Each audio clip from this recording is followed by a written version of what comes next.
Muy buenas tardes, jóvenes. Comenzamos la clase del día de hoy, 25 de octubre de 2022, día martes. Y bueno, esperando que se vayan conectando los estudiantes. Así que vamos a dar un break de unos 5 minutos. ¿Ya? Gracias.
Jóvenes, ¿cómo están? Muy buenas tardes. ¿Me escuchan? Buenas tardes, licenciado. Se escucha normal, licenciado. Muy bien, muy bien. ¿Cómo están? ¿Todo bien? Bloqueando, licen. Muchas cosas. Ok, muy bien. Bueno, todavía sus compañeros no han ingresado. Apenas tenemos dos, cuatro. Buenas tardes, 5 estudiantes. Vamos a esperar un poquito, ¿ya? Esperaremos unos 2 minutos para que vayan conectándose.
Ok, jóvenes.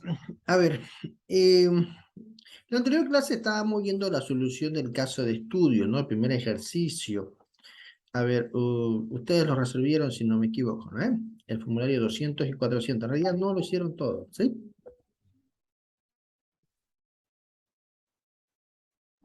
¿Hola? Dicen, no, nos quedamos, estábamos llenándolo el formulario 200 con usted, dicen, nos quedamos en el rubro 13. Ya, muy bien. Sí, sí, lo vamos a resolver conmigo. A ver, voy a compartir mientras van conectándose sus compañeros. A ver. Sí, correcto. Vamos a ver. A ver, ¿qué estábamos viendo? Estábamos viendo la solución del ejercicio número 1, ¿no? Fíjense, en este caso hay 6 ejercicios que ustedes tienen que ir resolviendo. Conmigo vamos a llenar el ejercicio número 1, que en realidad ustedes ya hicieron. se hicieron y muchos presentaron. Vamos a irnos para abajo. Acá. Y fíjense, a ver, ustedes resolvieron este caso de estudio y bueno, creo que no todos, ¿no? ¿Todos resolvieron? ¿Todos lo presentaron? ¿Lo firmaron? ¿Me hicieron firmar o no? No, O dice, faltaba que terminemos el IVA. ya. Muy bien. A ver, vamos a llenar entonces el formulario 200 y el formulario 400.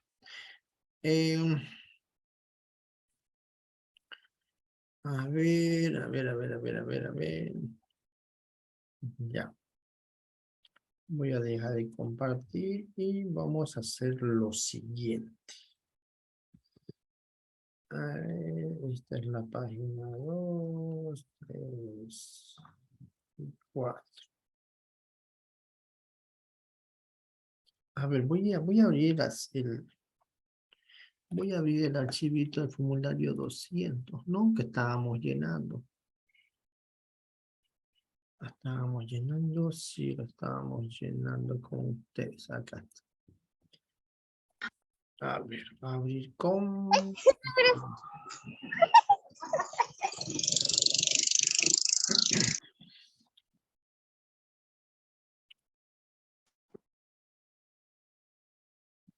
Ok, muy bien, ya lo tengo abierto.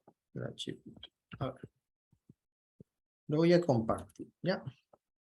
Ustedes lo tienen el enunciado a la mano, ¿no es? De todas maneras, para que no tengan, ahorita lo voy a compartir en el grupo de WhatsApp el enunciado. ¿Ok? Para que no estemos ahí. A ver, ¿dónde está? Está acá. Este es el enunciado primero, eso es lo bueno. Ok. Este es el ejercicio número 1. En realidad es una empresa hotelera, no que presta los servicios de hospedaje. A ver, acá, WhatsApp web. Muy bien. Tributaria. Ok, se lo acabo de enviar. Le llegó, ¿no?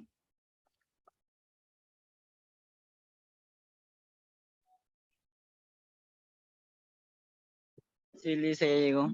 Muy bien. Bueno, a ver, estábamos en este formulario. Ustedes ven el formulario 200, ¿no? ¿Sí? ¿Me confirman? Como está viendo varias ventanas, por ahí no estoy compartiendo justamente el formulario. Se ve, Lisa. Muy bien. Ok, entonces, a ver.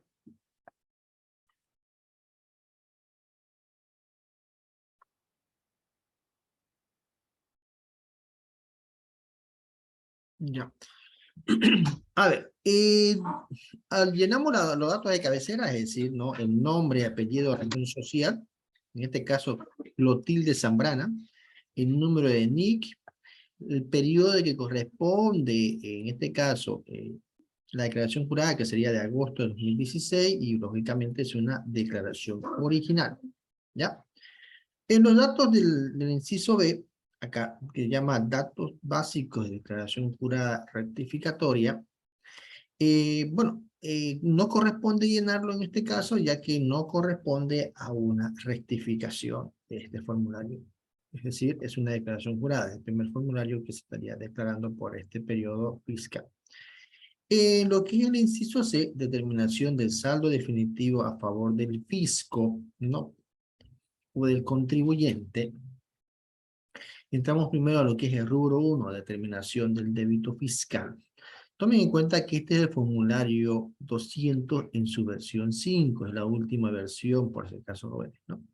Entonces, fíjense, dentro de la fila 1, código de casilla 13, que habla con relación a ventas de bienes o servicios grabados en el mercado interno, dice excepto ventas grabadas a tasa cero, Aquí, pues, lógicamente, vamos a colocar los 16.834 importe, a ver, vamos a ver, importe que ustedes han podido, en este caso, evidenciar dentro de lo que es los conceptos de ingreso, ya que tenemos dos tipos de ingreso.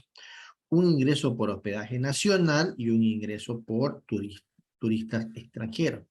Entendiéndose de que el ingreso hospedaje nacional es una actividad, ¿no?, que estaría grabada por el IVA, y lo que es los ingresos por turistas extranjeros es una actividad que no estaría grabada por el IVA. Es por eso que aquí hay una diferenciación entre ingresos grabados y no grabados. Y eso es importante identificarlo, ya que cuando nosotros nos toque declarar, en este caso, el crédito fiscal consignado en los gastos, en esta parte de acá, también deberíamos utilizar esa diferenciación. Al no poder identificar cuánto corresponde como gasto por actividad grabada y no grabada, pues tendríamos que aplicar el régimen de proporcionalidad, ¿no? Eso es importante. Entonces, por un lado, tomaremos el hospedaje nacional 16.834 en el formulario como ingresos por venta de bienes o servicios, ¿no? Dentro de lo que es la exportación de bienes y operaciones exentas, en la fila 2, casilla 14, la casilla del código 14, ahí colocaremos el importe correspondiente a las ventas por hospedaje de extranjeros o extranjeros o hospedaje de extranjerías, ¿no? Entonces aquí nosotros colocaríamos este importe, ¿no? Los 3.341. Bueno, es importante hacer esa diferenciación, ya que vamos a aplicar la proporcionalidad en la parte del crédito fiscal. En la fila 3, ventas grabadas a tasa cero, no aplicaría, ya que esta casilla es exclusiva, en este caso, para aquellas actividades que, de acuerdo a normativa, ¿no?, se estableció que están fuera, ¿no?, del alcance del impuesto. Por ende, tendrían una tasa cero, ¿no? ¿Quiénes son ellos? Son, como ustedes recordarán, son aquellas empresas que se dedican, por ejemplo, a vender libros, ya que ellos tienen tasa cero del IVA. ¿Qué quiero decir con tasa cero? Que si bien se aplica, pero la tasa es cero, no es el 13%. ¿Ah? También aquí estarían inmersos aquellas empresas que se dedican a lo que es el transporte internacional, ¿no? Transporte de carga internacional. Ojo, que solamente sería, lógicamente, por el tramo internacional, que era antes, y ahora también aplica para el tramo nacional, pero hay que hacer esa diferenciación de los tramos, ya que lógicamente este tipo de tasas aplicaría no solamente para el tramo internacional. Tomen en cuenta eso, ¿ya? Ventas grabadas a tasa cero. Bueno, serían esos dos tipos de empresas que aplicaría a esa fila 3. Dentro de lo que es la fila 4, ¿no? Ventas no grabadas y operaciones que no son sujeto del IVA. Aquí serían prácticamente operaciones que no son objeto del IVA y que lógicamente tendrían que reflejarse en esta casilla inicial. ¿Cuáles son las ventas no grabadas por el objeto del IVA? ¿No? En Bolivia se aplica el principio de territorialidad, entonces bajo ese principio, aquellas operaciones de ventas, ¿no?, que no se hayan realizado dentro del territorio nacional, ¿no?, o en su defecto estén fuera de lo que es el objeto del impuesto, se colocarían aquí en la fila 4. ¿Ya? En la fila 5 vamos a ver el valor atribuido a bienes o servicios retirados por consumos particulares. En esta fila, ¿no?, la fila 5 del rubro 1, hace referencia a aquellos valores o a aquellos bienes, ¿no?, bienes o servicios retirados por la misma organización, es decir, consumo propio, ¿no? O consumo particular. ¿A qué me refiero con esto? Cuando hablo de consumos particulares, estoy hablando del consumo propio, en realidad, por parte de la empresa. A veces las empresas, qué sé yo, venden productos de consumo masivo, por decirlo, ¿no? Un montón de productos, digamos, ¿no? Pero también la misma empresa demanda esos productos, ¿no? Se entendería así. En ese entendido, lógicamente, la empresa al vender esos productos y también demandarlos, pues va a tener que hacer uso o consumo particular de esos bienes. No, qué sé yo, productos de limpieza, por ejemplo, ¿no? Entonces, no lo va comprando un tercero, si yo lo tiene y lo vende, pues van a tener que ir y retirar esos productos para consumo particular de la organización. En ese entendido, todos esos productos consumidos, ¿no? Deberían, lógicamente, encasillarse en la fila 5, casilla número 16. Porque son también objeto del IVA, tendría que haber un reintegro, se podría decir así, ¿no? En la fila 6, hablamos sobre la devolución y rescisión, en este caso, efectuadas en el periodo. Es decir, cuando nosotros encontramos en una factura, o en este caso una factura de venta, cuando nosotros consignamos en una factura de venta, dentro de la casilla de devoluciones o recepciones efectuadas dentro del periodo, por ese tipo de operaciones, lógicamente debemos contabilizar o registrar en el formulario correspondiente en la casilla 6, ¿no? La casilla 6, casilla 17, ¿no? Pero también podemos tener descuentos y bonificaciones o rebajas obtenidas en el periodo. Es decir, en esta casilla, en la fila 7, casilla 18, deberíamos, en este caso, colocar esos valores ahí, ¿no? Es decir, colocar, lógicamente, el valor de descuentos otorgados, ¿no? ¿No?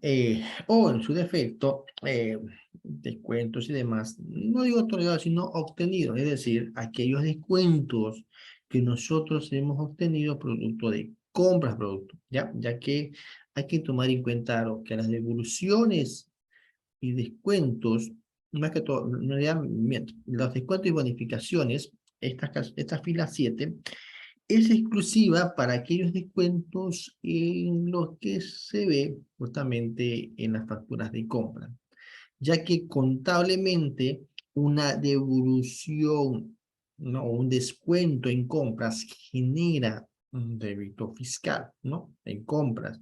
Y sucede lo inverso en lo que son las ventas. Es por eso que cuando yo otorgo un descuento en las ventas, debería estar en el rubro 2, en la fila 16, descuento y bonificaciones rebajadas otorgadas en el periodo acá, digamos, ¿no? Casilla 28. Cuando yo vendo, coloco ahí. Cuando yo compro, coloco en la fila 7, cuando yo compro un producto y me otorgan en realidad un descuento, ¿no? Eso es importante tomarlo en cuenta, ¿no? A veces genera confusión eso, ¿no? Ya que en una oportunidad se convierte en débito fiscal cuando es una compra y cuando es una venta es un crédito fiscal. ¿Qué más? Ok, en la fila 8 vemos el débito fiscal correspondiente, dice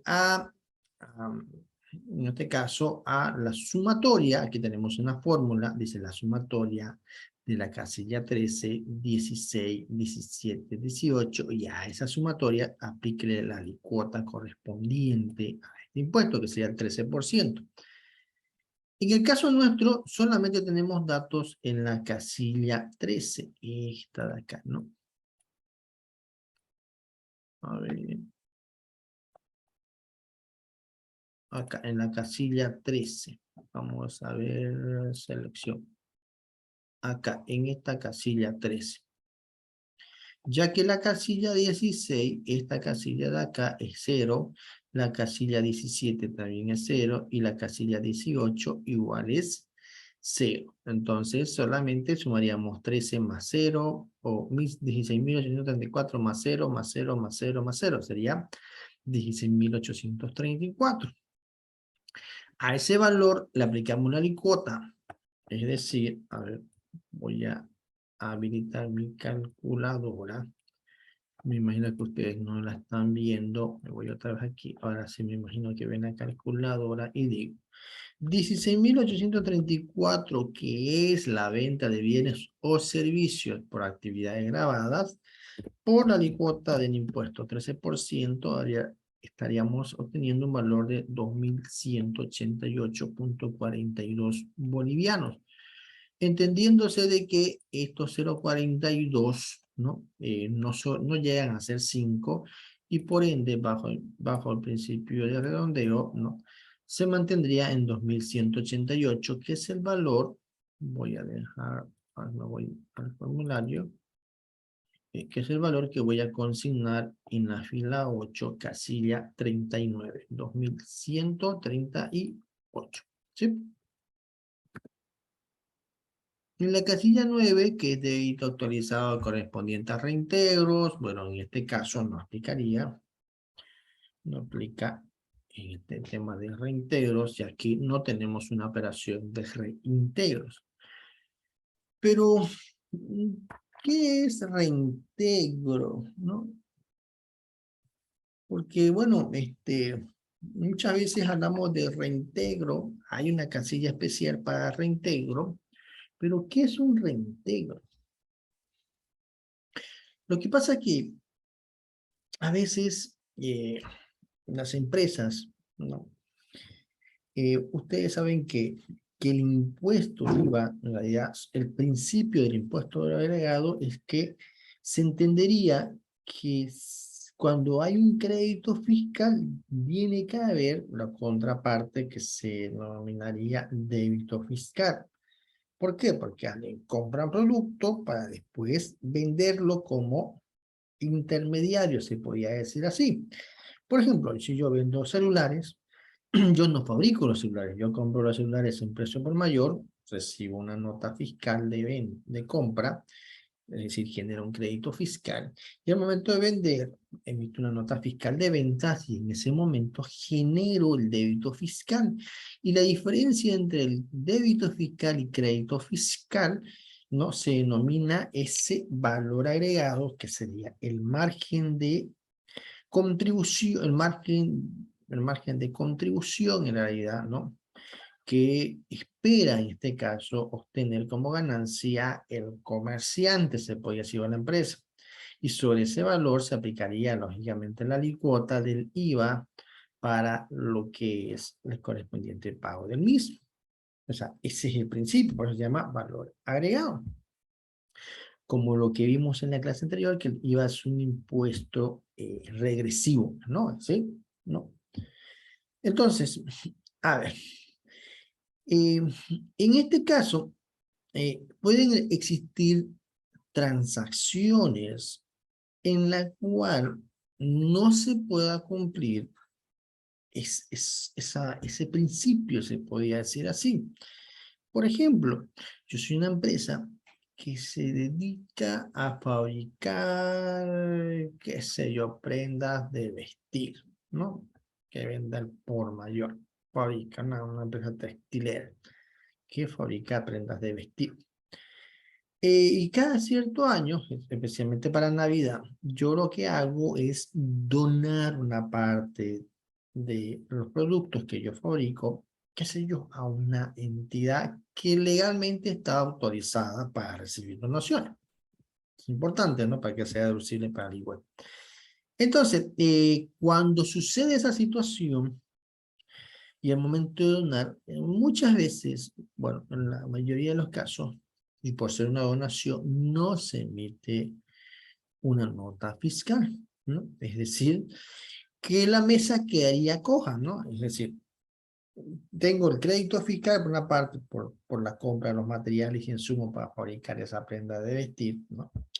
Pero en el momento, en la salida de ese producto, no se emite una nota fiscal, ya que fue directamente a una donación. Es decir, no he recibido un pago A eso se refiere. No he recibido un pago por la entrega de ese producto. Por ende, yo no podría facturar, pues se entendería así, digamos. ¿No? ¿Qué voy a facturar? ¿1 peso, 10 pesos? Si nadie me va a pagar ni 1 peso, ¿no? Lo estoy donando, lo estoy regalando. En ese entendido, cuando sucede esa situación, por el principio, en este caso, ¿no? De lo que es justamente este principio del valor agregado, se debe realizar un reintegro del crédito fiscal que la empresa ha obtenido. Porque si no, tengo un crédito fiscal que me he beneficiado y que, bueno, nunca genero débito fiscal y por ende compenso impuesto futuro. No, imagínense ustedes, ¿no? Se vuelve algo de nunca acabar. Mucho más si es un producto y me acostumbro a donar, ¿no? Me beneficio, ¿no? Y estaría mezclando operaciones que sí generan el crédito y el débito y otras que no, y que estaría afectando en las operaciones donde genera el débito fiscal por esta operación de crédito que no tuvo la contraparte del débito. En esas situaciones, aplicaría el reintegro, es decir, debo devolver el crédito fiscal que yo obtuve durante la operación de compras en insumo.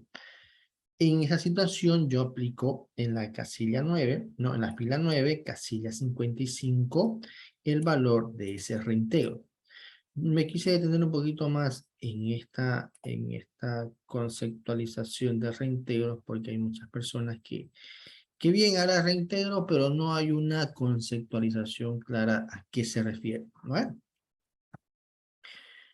Ahora, en la fila 10 tenemos el débito fiscal actualizado correspondiente a conciliaciones.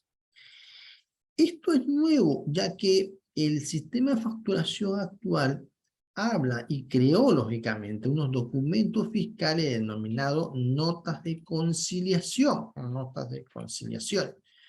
Estas notas de conciliaciones fungen, en este caso, como notas de débito y crédito. Se podría entender así, es decir, que son notas que en este caso solamente emiten ciertas instituciones del Estado gubernamental, no es que todas las empresas lo utilizan, como son las notas de débito y crédito. Estas son exclusivas para el sector gubernamental. Empresas estratégicas le llaman, ¿no? Es decir, YPFB, por ejemplo, ENDE, son empresas estratégicas en el cual ellos sí deben utilizar este tipo de notas de conciliación, lógicamente con las empresas en las cuales les venden servicios, ¿no? O interactúan con estas empresas. Por ejemplo, notas de conciliación entre ENDE, la empresa nacional de red de electricidad, y lo que son las distribuidoras locales o departamentales como CRE en Santa Cruz, por ejemplo, ¿no? La Cooperativa Rural de Electrificación. Entonces, entre ellos hacen una liquidación, pero resulta de que llega un momento determinado en el cual deben hacer conciliaciones, es decir, como alguien lo dijo en clase, si no me equivoco, la conciliación es cotejar, ¿no? Lo que yo tengo registrado en mis libros con los que tiene registrado, en este caso, mi proveedor, ¿no? Proveedor cliente, cruza la información. Es cierto, es una conciliación, pero producto de esa conciliación pueden aparecer diferencias. Como esto también estaría causado por el impuesto del agregado, en vez de emitir notas de débito y crédito para este sector, se crearon las notas de conciliación en las cuales adquiere un valor legal y genera un débito o crédito fiscal dependiendo de quién lo emite y quién lo recibe. Y lógicamente en esas situaciones, cuando se reciba esas notas de conciliación, se colocarían el importe consignado de la conciliación en la fila 10, casilla 19, ¿no? Casilla del código 19. Acá, ¿no? En esta casilla de aquí. Ok, ahora nos vamos a la fila 11 de rubro 1, la última de este rubro, donde dice total débito fiscal del periodo, donde nos dice, y esto es importante entender a las formulitas que nos muestran, dicen, suma del código de la casilla 39 más suma de la casilla del código 55 y más la casilla 19, es decir, esta que sería la 39, los 2188, más la suma de los reintegros y más la suma de las conciliaciones, es decir, 39, 55 y 19. Como las 55 y 19 no tenemos nada porque no aplican al caso de estudio, directamente colocamos en la fila 11, casilla 1002, el importe de los 2188 bolivianos, ¿ok? Que sería el importe consignado en la casilla 39 de la fila 8, rubro 1. ¿Ok? ¿Preguntas, dudas hasta ahí, jóvenes?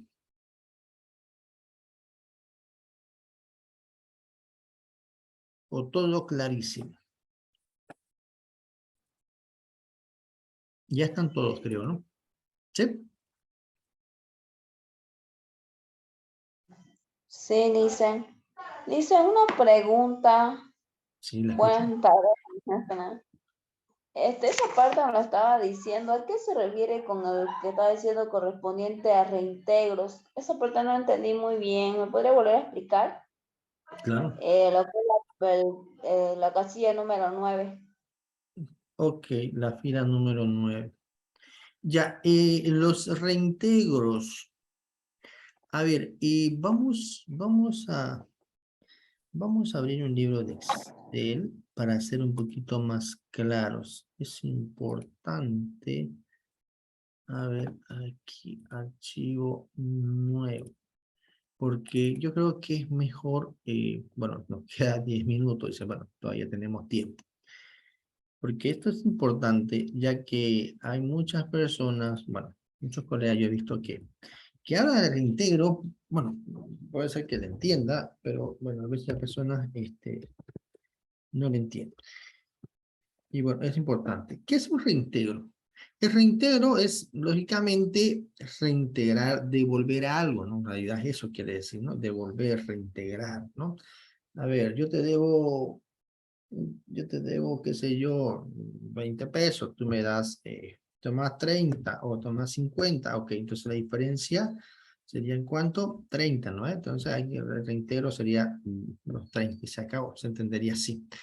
A ver, pero para entenderlo, nosotros tenemos por un lado el débito fiscal y tenemos el crédito fiscal, porque eso es lo que habla el IVA, ¿no? Esto es el IVA, ¿no? El IVA para este tipo de impuestos. El IVA dice que, bueno, el IVA es un impuesto de valor agregado, ¿no? Que grava, lógicamente, a ambas operaciones, compras y ventas, ¿no? Su alícuota es el 13%, ¿no? Es una alícuota única, ¿no? Ustedes cuando les toque investigar, y me imagino que ya ustedes han investigado en el trabajo final que tienen, hay otros países que manejan una alícuota diferenciada. En Bolivia es una alícuota única. Fíjense, ya le digo una de las respuestas de lo que es, en este caso, las conclusiones, ¿no? Que van a llevar a deducir dentro de lo que es su trabajo final. Entonces, fíjense, en Bolivia es una alícuota única. Si yo vendo 1000 bolivianos y yo compro, ¿no? Y yo compré en este caso, aquí, venta, compra, ¿no? Si yo vendo 1000 bolivianos y yo ya he comprado 800, se entiende que si yo aplico la alícuota del 13%, porque eso debería darse así, pues yo tendría 1000 por 13%, 130, y 800 por 13%, 104. Es decir, los 130 menos los 104 sería 26, que este es el débito, ¿no? Débito fiscal, que ustedes ya lo han visto, y este es el crédito. Ya que la normativa dice, en operaciones de venta se generan débitos fiscales, es lo que voy a pagar al impuesto, al fisco, y si yo compro, genero un crédito fiscal, que la diferencia entre el débito y el crédito fiscal, pues, lógicamente voy a determinar que ese valor sería la diferencia. La diferencia que la normativa lo reconoce como valor agregado. ¿Sí? Porque entiéndase de que en cantidades por ahí eran, qué sé yo, 10 celulares, por darle una cantidad, y esos 10 celulares los vendí, ¿no? Los vendí los 10 celulares, pero lógicamente le ha aumentado un valor. Entonces, esa diferencia acá sería mi margen de contribución o de ganancia, ¿se entiende así? Y sobre esto pago, pues, ¿no? Pago el impuesto. ¿Sí? ¿No? Ese sería el valor agregado, lógicamente, en 13%, ¿no? De lo que yo estoy. Ya que si yo hago esta diferencia, sería 800 menos 800, en realidad la diferencia sería 200. Sobre estos 200 aplico el 13% y sería 13 bolivianos. Ese es el principio del IVA, ¿no? Este es el IVA. El IVA trabaja así, es decir, se entiende de que hay un crédito fiscal y por ende va a haber un débito fiscal y la diferencia que se denominaría diferencia, ese debería ser un valor agregado a la cual se aplicará el impuesto, el 13%. Este de acá, ¿no?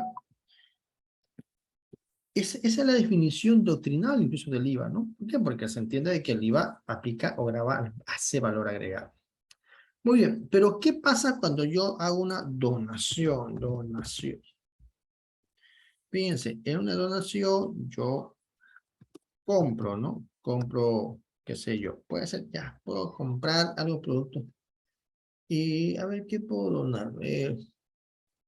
Puedo donar sillas. Yo compro sillas ya prefabricadas. Compro sillas, ¿no? Y compré 100 sillas, ¿no? Aquí le vamos a poner. Compré 100 sillas. Y resulta que las compré a 100 bolivianos cada una, por decirlo, ¿no? Cada una. Entonces, cada una.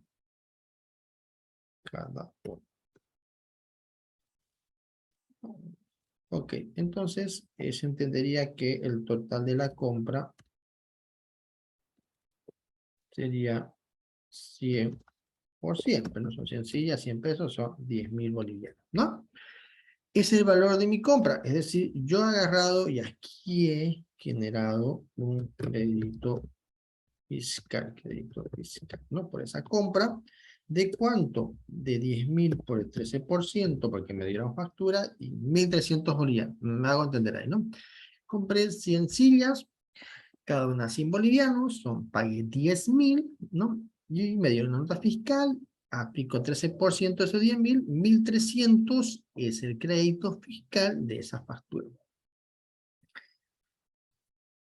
¿Qué pasa? Yo después vendo, ¿no? Vendo 50 sillas, ¿no? Las vendo a 120, ya, 120 por no ser tan chulero, 150. Ok. Entonces digo, 50 sillas por 120, 6.000. Al vender genero un débito fiscal, ¿no? ¿De cuánto? 6.000 por el 13%. Ok, 780. Cumpliendo esto de acá, la diferencia entre débito fiscal y crédito fiscal es positiva, ¿no es? Me van a entender, ¿no? Es positiva. Le debo el pico 780, pero tengo por la compra 1.300. Entonces, la diferencia es positiva. ¿Cuánto sería la diferencia? Estaríamos hablando de 1.300 bolivianos menos 780. Tengo 520 bolivianos a favor. Puede decirse que esto es el mes de enero. ¿Sí? Este es enero. Enero, saldo a favor, bolivianos, en este caso 520. Ya que si yo hago 1.300 menos 780, eso es negativo, ¿no? Bueno, no es positivo, pero debería ser así, al revés, ¿no? Es decir, 780 menos 1.000, negativo, 520, es decir, el fisco me debe crédito fiscal, los 520, No he pagado impuestos en enero. Pero en febrero, yo no compré masillas. Y digo, dono, ¿no? Dono. Lo hice una donación de 50 sillas. ¿Ok? Me van a entender. Doné las 50 sillas. ¿A qué precio unitario? 0, porque no le voy a cobrar, pues no. O sea, voy a ir a donar a la aldea Padre Alfredo. Entonces, 0, ¿ok? 0 sería el importe de la venta. Debería generar un débito fiscal, ¿no? Débito fiscal, porque debería haber una nota fiscal, pero no existe la nota fiscal. Y por ende, digo, 0 por el 13%, pues lógicamente sería 0, ¿no? Entonces, en febrero, ¿no? 0. En febrero, entonces sería 0 pago de impuestos. Pero yo les pregunto lo siguiente. Yo ya no tengo un stock, estas 50, yo ya no tengo las 100 sillas. Porque vendí 50 y las otras 50 las regalé. Prácticamente donar es regalar. No hay ahora ni un peso. ¿Qué pasa con el IVA? O sea, yo aquí tengo un saldo de crédito fiscal, yo me estoy beneficiando. Mañana compro otro producto, lo vendo, voy a compensar otros 520 bolivianos, cosa que no es así, porque aquí estaría típicamente apropiándome de un crédito indebido. Esa es la figura tributaria que realizaría la administración tributaria en un proceso de fiscalización. Porque te dice, mira,